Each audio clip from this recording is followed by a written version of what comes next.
Bueno, pues estamos ya aquí con Pedro Hernández, que es secretario general de la sección 9 de la Coordinadora Nacional de Trabajadores de la Educación. Muchísimas gracias por estar aquí en el Sinsonte. Gracias que nos recibe Pájaro de las 400 voces. Exactamente.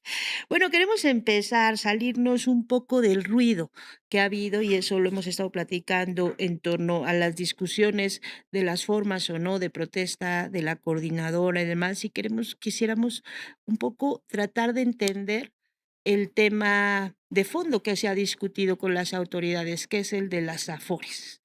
Entonces yo empezaría preguntándole eso, ¿qué es lo que está de fondo en las reclamaciones que tiene el magisterio?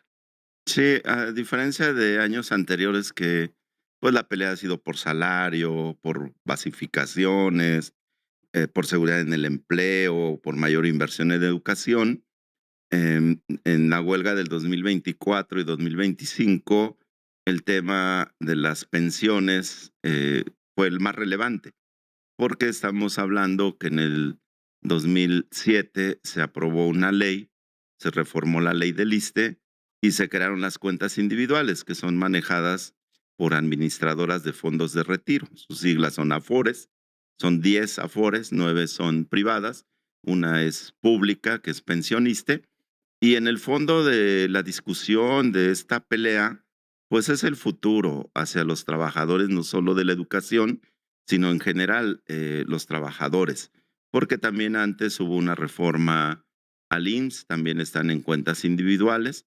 65 millones de cuentas en este país son manejadas por 10 grandes afores, que además están vinculadas al capital financiero. Entonces, como dices, además de la parte de si las formas, de que si la coordinadora otra vez salió a la calle y demás, en el fondo lo que ha estado es cuál es el futuro para quienes 30, 40 años laboran.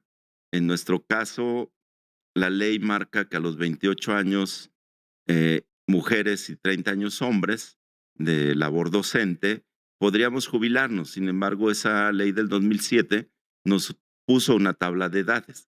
Entonces, en estos momentos está en 56 años, la edad mínima para que te puedas jubilar una vez que cumplas, pero solamente para quienes entraron antes del 2007. Quedamos 750,000 en este régimen. En la pelea del 2007 ganamos el 10º transitorio, que la Suprema Corte de Justicia falló a favor, que no se nos podía aplicar una ley retroactiva si habíamos sido contratados de una forma. Pero hay 3.5 millones de trabajadores en el caso del ISSSTE que están en cuentas individuales. Significa que si ahorras lo suficiente, vas a poder tener ya no una pensión, sino se llama ahora una renta vitalicia. En promedio, si ahorras 2 millones de pesos en tu vida laboral, podrías tener una renta vitalicia garantizada, dice la ley, de 8,500 pesos mensuales, que es la mitad de lo que actualmente percibe un trabajador de la educación en una plaza base. Y pues es obvio que 8,500 pesos a un jefe de familia, a una jefa de familia no le va a alcanzar. Ese es el fondo de la discusión. Incluso nosotros hemos retado al gobierno que podríamos dejar momentáneamente el tema del salario si se garantiza que regresemos o que estemos en un régimen solidario, porque es la aportación de los trabajadores en servicio activos para los jubilados. Si se garantiza, porque tenemos otro problema, que actualmente se pagan las pensiones en unidades de medida y actualización, que es una medida administrativa. En su tiempo estuvo similar al salario mínimo, ahora el salario mínimo ha despegado y a los actuales jubilados les pagan en UMAS y no en salarios mínimos. Ahí pierden también el 60%. Un jubilado en la Ciudad de México solo percibe lo que es su salario base y además es pagado en UMAS, entonces el 60% de sus recursos son pagados en este sistema. Hemos planteado que es posible modificar. El tema fundamental fue abrogación de la ley del ISSSTE. Ahora, quiero detenerme en esta parte. Estábamos viendo en pantalla la imagen de las 10 afores que son que es una que es pensionista, es del Estado, y las otras 9, a ver si las podemos poner. Eso es, no son ¿cuál es la Afore con más cuentas? La mayor es la de Afore Azteca, ¿no? Sí, Que pertenece a Grupo Electra, a Grupo Salinas, al grupo Salinas de Ricardo Pliego Salinas, y y está Citibanamex, ujú, Coppel, Inbursa, que es pertenece a Carlos Slim, Invercap, la principal Afore, que es una empresa pues de Estados Unidos, en realidad su sede. una Está Profuturo, está Sura, que pues es de origen colombiana, colombiano. ¿no? Y está Afore Afore Banorte, que es una Ventura Banorte. mixta, es una Afore mixta. Llegaron a un convenio IMSS y Banorte. Y está Pensioniste, que sería la administradora pública. Y estas empresas, según los datos que nos estaba dando, han ganado o han obtenido una ganancia de más de 8 billones Así de es. pesos. ¿Es eso? Al cierre del cuarto bimestre del 2025, los activos netos administrados por las CIEFORES alcanzaron 8.3 billones de pesos. De ganancia. No, en global, Mm. el capital que manejan, que representa el 23.8% del Producto Interno Bruto. Tienen un crecimiento anual del 22.3%, que es mucho mayor a lo que ganan los bancos en los préstamos y demás. Al cierre de abril del 2026, los recursos de trabajadores afiliados al ISSSTE bajo cuentas individuales ascendieron a 850,000 millones de pesos por los distintos conceptos, y dentro de las ganancias, estas cuentas generan 58,000 millones de pesos de ganancias. Son los fondos de los trabajadores administrados por empresas privadas y que son invertidos en infraestructura de gobierno. Hay 1 billón de estos 8.3 billones prestado en Estados Unidos. El gobierno actual autorizó que hasta el 30% de los fondos pueden ser utilizados en infraestructura. De ahí se explica de dónde los dineros para los aeropuertos, las carreteras, la infraestructura de gobierno. Entonces, en el fondo, el conflicto, pues es no querer terminar con una administración privada de los ahorros de los trabajadores. Y ahora, ¿qué les han dicho en las mesas? Porque lo han estado planteando en las mesas, esto que nos están planteando, y también ha habido una respuesta de hacer, pues, una empresa, digamos, estatal, ¿no? O hay una oferta de hacer una empresa o un fondo que pudiera ser administrado por el Estado. Sí, sostuvimos mesas en esta huelga que empezó el 1 de junio, que se levantó el pasado sábado 20. Y bueno, pues hubo movilizaciones no solo en la Ciudad de México, está registrado en 28 entidades del país, movilizaciones pequeñas y grandes, como en Chiapas, que estuvo paralizada todas las escuelas, en Guerrero el 80%, en Oaxaca el 100% de escuelas, en Zacatecas el 95% de escuelas en paro. Aquí en la Ciudad de México fue intermitente, es decir, que no todos estuvimos en la huelga desde el inicio. Hay condiciones adversas. Aquí nos aplicaron a 20,000 maestros descuentos por 40 millones de pesos la Autoridad Educativa Federal de la Ciudad de México. Ahora estamos en la negociación de que debe ser restituido estos descuentos, porque desde la presidenta el 18 de marzo del 25 firmó un documento donde decía que no iba a haber ningún tipo de represión. En este caso es una represión administrativa. Sin embargo, en el fondo hubo mesas, 5 ocasiones nos reunimos con el secretario de Educación, Mario Delgado, con la secretaria de Gobernación, Rosa Isela Rodríguez, con el titular del ISSSTE, Martí Batres, y funcionarios de estas 3 dependencias. La presidenta no aceptó en esta etapa reunirse con nosotros. La última vez que nos reunimos fue el 18 de marzo del 2025. Entendemos que hay una definición también, pero en la mesa estos funcionarios del gabinete pues plantearon que tenían la capacidad resolutiva desde presidencia. En un documento que nos entregó Martí Batres en esta mesa, habla que entonces podría una forma, eh, pasarse esas cuentas a Pensioniste, que es la única Afore pública, y que de esa forma podría haber un esquema basado en principios solidarios, dice el documento, para avanzar progresivamente.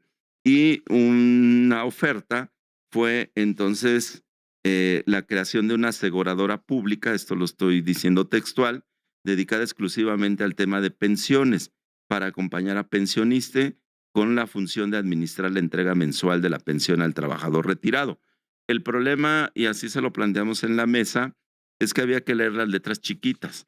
Las letras chiquitas significa que CONSAR, que es quien regula el funcionamiento de estas afores, no permite el monopolio. Es decir, que si todas las cuentas pasaran a pensioniste, no lo aceptaría CONSAR porque eh, estaría quitando a las demás algo que ya tienen. Imagínense que el grupo Salinas acepte que 17 millones de cuentas se las retiren, lo que significa tener el 25% de los fondos de los trabajadores. Y bueno, nosotros deseamos que el funcionamiento seguiría siendo el mismo, una Afore, aunque en apariencia es pública, el funcionamiento es privado. Y entonces aquí no avanzamos en ese tema. Nosotros propusimos, por ejemplo, como sección 9, que dado que tenemos el 10º transitorio actualmente en la ley, pudieran pasar estas cuentas individuales al 10º transitorio, de tal forma que eso nos permitiera una administración distinta. El tema de fondo es quién administra los fondos de los trabajadores. Y esta es una situación internacional. BlackRock, sabemos que es quien concentra a nivel mundial los fondos de pensiones, tiene em, dinero más que junto los presupuestos de varios países. Ahora, yo quisiera, detenerme, brevemente en esta parte para que nos quede también, o para preguntar algo que también se ha puesto sobre la mesa y sobre los debates, que es el asunto de que si se derogara en estos momentos la ley La del ley. ISSSTE, si volviéramos al esquema anterior, bueno, el Estado actualmente no tiene capacidad, porque se requiere mucho dinero, implica mucho dinero, entrar a un esquema como el que teníamos solidario. Ese es el argumento que se ha puesto sobre la mesa. ¿Ustedes qué les han contestado? Nosotros le contestamos a Mati Batres que no es cierto que se necesite 20 puntos del Producto Interno Bruto, porque eso fue lo que públicamente manifestó. Sí nos gustaría debatir con él públicamente de dónde saca esa cifra. Primero, porque no nos vamos a jubilar todos al mismo tiempo. No significa que en este momento, si estamos en un esquema solidario, los 3.5 millones de trabajadores del ISSSTE automáticamente nos vamos. O sea, por ejemplo, yo tengo 42 años de servicio, ya puedo jubilarme, pero quien empezó hace 1 año, 3 años, 5 años, 20 años, no está en el futuro inmediato. Entonces, nos parece que ahí tiene que definirse un esquema de cómo puede fortalecerse un esquema solidario. No es regresar al anterior, sino lo que nosotros decimos es que hasta el 2007 el Estado garantizaba la pensión para los trabajadores. Tenemos compañeros que tienen exactamente 20 años que se jubilaron, reciben su pensión completa, reciben su servicio médico del ISSSTE, reciben su aguinaldo. Y bueno, el problema de cuentas individuales es que no tienes servicio médico del ISSSTE, tendrías que contratar un seguro privado para la atención médica. Si falleces, la pensión, que en este caso es una renta vitalicia, no pasa a tus hijos o a tu cónyuge si son tus dependientes, es decir, se termina. Luego, si se te ocurre vivir un poco más de lo que te están calculando y se acaba ese fondo que ahorraste, ya no lo tienes. Pues entonces, nosotros decimos que tiene que demostrarse la viabilidad financiera y que creemos que sí es posible con los fondos actuales. No estamos planteando que se le quita a los trabajadores, eso es de los trabajadores. El problema es que el manejo no le da a los trabajadores un beneficio, es un porcentaje mínimo. El, el pleito de las Afores es quien da medio punto más y entonces, ¿cómo puede atraer? Porque te puedes cambiar, dentro de la ley dice que puedes cambiarte a otra Afore. No resuelve que todo el mundo se vaya a pensioniste, primero porque no lo va a permitir CONSAR, segundo porque sigue siendo el funcionamiento de una Afore, aunque ésta sea pública. Entonces el esquema tiene que cambiar y nos parece que en este lapso de tiempo que pausamos la huelga, pausamos las movilizaciones, podemos entrar en una discusión ya sin tanto ruido, porque de repente es que otra vez los maestros, es que es el mundial, es que, y bueno, pues yo creo que también habría que decir que el nivel de confrontación fue muy fuerte. Nos parece que tenemos que regresar a la mesa del diálogo como se ha ofrecido, poder, y se lo planteamos a la presidenta públicamente, discutamos, reunámonos, ponga a sus expertos. También nosotros tenemos compañeros que han hecho estudios como este, muy completos, y que podemos poner sobre la mesa cuáles son las cifras. El problema es si el gobierno actual decide terminar con este esquema de negocio y pues nosotros acuñamos la frase, pareciera que entonces se dice primero los pobres banqueros. Y ahí hay un tema, por ejemplo, volviendo al asunto del Banco Azteca, que tiene el mayor número de cuentas de Afores.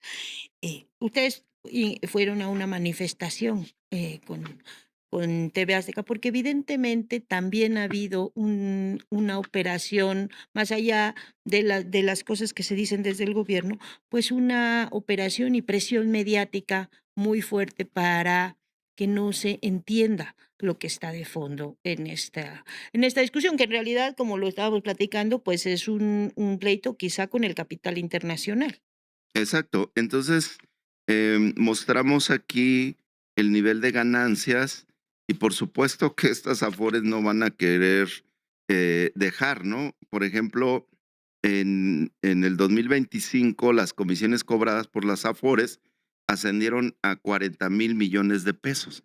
Eso es una cantidad muy grande. Están manejando 69,7 millones de cuentas individuales, Em, y están 2,5 millones de cuentas resguardadas en el Fondo de Pensiones para el Bienestar.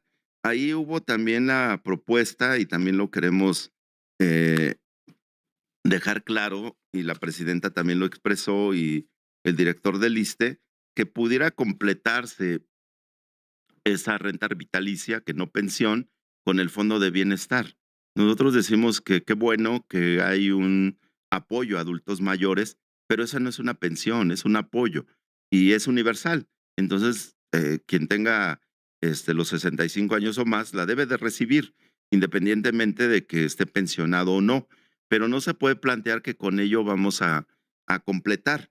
Y luego nos parece que estas comisiones de 40,000 millones de pesos significan una ganancia extraordinaria y em, dice que la rentabilidad fue del 16,82 en términos nominales y 12,49 en términos reales, aunque en los bancos, por ejemplo, es mucho menor. Es decir, que el negocio de las cuentas individuales es mayor que lo que te pueden prestar los bancos en global. Y ahí es el problema fundamental. Entonces, nos parece que necesitamos discutir de fondo el futuro de los trabajadores que han dado su vida laboral, no solo en el magisterio, porque ahí apenas somos 2,5 millones de trabajadores, 1,5 en activo, y bueno, pues referirnos también a que el sindicato, el CENTE, al que obligatoriamente estamos afiliados. Yo cuando egresé de la normal en 1984, en mi primer pago de quincena está el concepto de cuota sindical. Y ahí son 400 millones de pesos que el Comité Ejecutivo Nacional del CENTE, que no nombramos nosotros, que no es nombrado por la base trabajadora, se echa a la bolsa 400 millones de pesos mensuales. Nosotros como sección 9 somos una sección en resistencia, no recibimos un peso, cooperamos para mantener nuestro edificio, para todo lo que requerimos, y sí queremos dejar claro también que eso de los 800 millones, por supuesto que no es tal, no llegaron con una maleta de dinero y dijeron aquí hay 800 millones para que levanten el paro.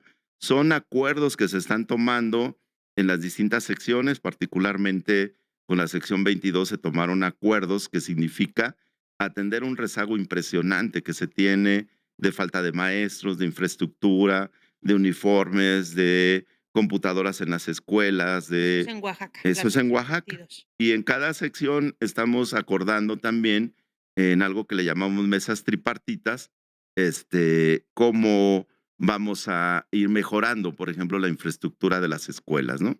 Esta es la escuela en la que da clases. En la que soy director, Mm, que fundamos hace 33 años, está se en llama Iztapalapa. Centauro del Norte, en Iztapalapa, y bueno, ahí llevamos proyectos educativos alternativos. Tenemos 500 alumnos en el turno matutino, 380 en el turno vespertino, y bueno, pues vamos a culminar el ciclo escolar el 15 de julio. Agradecemos siempre a los papás, a los niños. Ellos se interesan, lo vimos en la televisión, nos saludan y demás. Y bueno, es una labor también. Mi función es extra de la escuela. Yo tengo que presentarme. Hoy no hubo clases porque decidió el gobierno que se suspende en todos lados. Mañana, antes de las 8 de la mañana, estaré en la puerta de la escuela recibiendo a mis alumnos. Y quiero, centrarme ahí ya para ir cerrando, para 2 cosas. Una, nuestra audiencia no solo está en México y además, incluso en México, no mucha gente termina de entender la diferencia entre decir el CENTE, ¿no? El Sindicato Nacional de Trabajadores de la Educación, la CENTE, la Coordinadora Nacional de Trabajadores de la Educación, estas secciones que son, digamos, disidentes del sindicato de magisterial oficial y que están, pues, muy fuertes han sido en la Ciudad de México, en Oaxaca, en En estados como Chiapas, Michoacán, en Chiapas, en Guerrero. Guerrero. ¿Qué es la gente? ¿Cómo podemos definir y hacerle, explicarle a la gente qué significa o cuál ha sido el trabajo que ha tenido la Coordinadora Nacional en estos, ¿qué, 46 años? 46 años, en 1979 se funda en Chiapas, en Tuxtla Gutiérrez, porque había una movilización en Tabasco, en Chiapas, en Guerrero, en Michoacán, eh, disidencia, como bien lo anotas. Formalmente estamos afiliados corporativamente al CENTE. Desde el momento en que empezamos a dar clases, que somos contratados por la SEP, no se ha quitado eso, automáticamente estamos en las filas del CENTE. El CENTE ha sido un sindicato corporativo, ha sido un pilar para los gobiernos de derecha, del PAN, y ahora pues son los aliados, dicen que son el ejército intelectual de la cuarta T. A nosotros nos parece que un gobierno que vino en una democratización de nuestra sociedad tendría que apostar a que los sindicatos no pueden seguir siendo corporativos. Entonces, no es un error ortográfico decir la CENTE con C, es Coordinadora Nacional de Trabajadores de la Educación. No somos otro sindicato aparte, somos una corriente que democratiza al CENTE, que tiene 46 años, que ha enfrentado 9 presidentes, reformas educativas como la de Peña Nieto, que se intentó imponer o se quiso imponer a sangre y fuego. Está en Nochixtlán, apenas cumplió 10 años la masacre ahí de 13 pobladores y maestros, presos que tuvimos, despedidos que logramos con el gobierno de Andrés Manuel reincorporar. Y todavía los resabios es que hay un dirigente, Alfonso Cepeda, que cuando la presidenta le pregunta qué horas son, Alfonso dice las horas que usted diga, señora presidenta. Dirigente El, del el, CENTE. nivel, el nivel de abyección es tal que entonces Alfonso Cepeda es actualmente senador de la República por Morena, plurinominal, quiere decir que nadie lo eligió. A nosotros, a pesar de lo que nos digan, fuimos elegidos por los maestros de base, somos un movimiento legítimo, no tenemos en estos momentos la toma de nota del tribunal porque no nos permitieron ni siquiera hace 2 años registrar una planilla democrática. Y bueno, pues vamos a seguir en esta batalla porque uno de nuestros principios es democratizar el CENTE. No nos hemos salido del CENTE, podríamos formar otro sindicato muy fuerte. Son 500,000 500,000 empleados. trabajadores de la educación no afiliados porque nosotros no damos una Mm. credencial de la CENTE. Es voluntario, es de conciencia, a veces están más, a veces están menos, Yo califico a la coordinadora como un gran paraguas que nos acoge a muchos movimientos locales, y a veces eso es lo que no se entiende. Actualmente somos 7 secretarios generales democráticos de la sección 7 de Chiapas, de la 14 de Guerrero, de la 18 de Michoacán, de la 22 de Oaxaca, de la 34 y 58 de Zacatecas y en mi caso de la sección 9. Sin embargo, funcionamos en una forma horizontal. Yo les digo que prefiero esta democracia plebeya donde nos tenemos que poner de acuerdo y es una asamblea de la escuela, de la región, de la sección y nacional. Y a veces son debates fuertes porque dentro de la izquierda social en la que estamos, pues hay puntos de vista distintos. Hay secciones tan fuertes como Oaxaca, que son 80,000, tan fuertes como Chiapas, que son 60,000. Este lunes hubo una movilización de más de 25,000 maestros en Guerrero y tuvo que atenderlos el secretario de Educación, la gobernadora, y llegaron a acuerdos, a pesar de que no tienen el papelito que diga que es una sección legal. En el caso de la 9 también, históricamente aquí, desde 1956-58, Ton Salazar encabezó la democratización del CENTE. Y pues ahí está el testimonio de lo que fue el movimiento revolucionario del magisterio.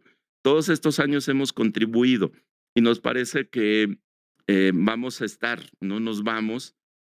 A veces no se entiende cómo es la permanencia de la coordinadora nacional. Seguramente esta pausa que hicimos, que no significa derrota, que no significa que nos vamos sin nada, no es un asunto de pesos y centavos, es un asunto de que pusimos en la mesa el problema fundamental en este país, que es el futuro de los trabajadores al culminar su vida laboral. Profesor Pedro Hernández, muchísimas gracias por esta conversación. Espero que podamos seguir conversando. Yo lo he insistido, lo he dicho públicamente, creo que tiene que haber algunos puentes de entendimiento porque al final son procesos, tanto el del grande que está ahora en el gobierno, que llevó al gobierno a la actual presidenta y al expresidente, como la lucha de la coordinadora, pues han coincidido muchas veces. Andrés Manuel López Obrador lo dijo muchas veces, yo lo escuché muchísimas veces. Entonces, creo que tenemos que poner los focos, ahora sí que poner la mirada en donde tiene que estar y no estarnos desviando con tanto ruido. Así es que yo le agradezco muchísimo Sí, el esta conversación. presidente Andrés Manuel dijo que reconocía a la coordinadora como la única organización que había resistido el vendaval neoliberal. No somos corporativos, pero algo hicimos o algo hicieron muchos maestros para que también en este país cambiaran las cosas. Uno de nuestros principios también es la democratización del país. Tal vez no electoralmente, porque no somos corporativos, no tenemos diputados, senadores y demás, pero en la conciencia que estamos formando, nos parece que hemos contribuido y creo que debemos de tender los puentes. Nosotros decimos sí al diálogo, sí a la negociación, sí a la posibilidad de llegar a acuerdos y evitar pues que escale el conflicto. Sí tenemos que decir que hubo maestros lastimados en esta movilización. Un maestro de Guerrero, el maestro Proceso, perdió un ojo, está con la situación de perder la vista. Hubo un maestro que falleció el primer día que se plantaron los compañeros de Oaxaca por una cuestión de un paro cardíaco. Hubo recientemente un asalto a mano armada de una corporación policíaca, lo denunció la maestra Elvira. Nos parece que esas cosas tienen que evitarse. No puede ser que pongamos al frente la misma fotografía del 2016 de Peña Nieto, miles de policías tratando de imponer una reforma educativa y actualmente creo que debemos de privilegiar el diálogo. Nosotros estamos abiertos y creo que este tiempo nos debe servir para lograr acuerdos que nos permitan avanzar y solucionar las demandas de los trabajadores. Sí, también esperamos por ahí. Creo que teníamos algunas imágenes de las movilizaciones. También habrá que platicar en otro momento de la autocrítica necesaria que Claro, tendría que haber claro. también del CENTE, ¿no? Hay muchas cosas que podemos seguir, de las que podemos seguir hablando. El tiempo siempre es tirano en estos programas, pero yo le agradezco muchísimo y queda aquí, por supuesto, la invitación para poder seguir conversando. Muchas gracias. Aquí estamos.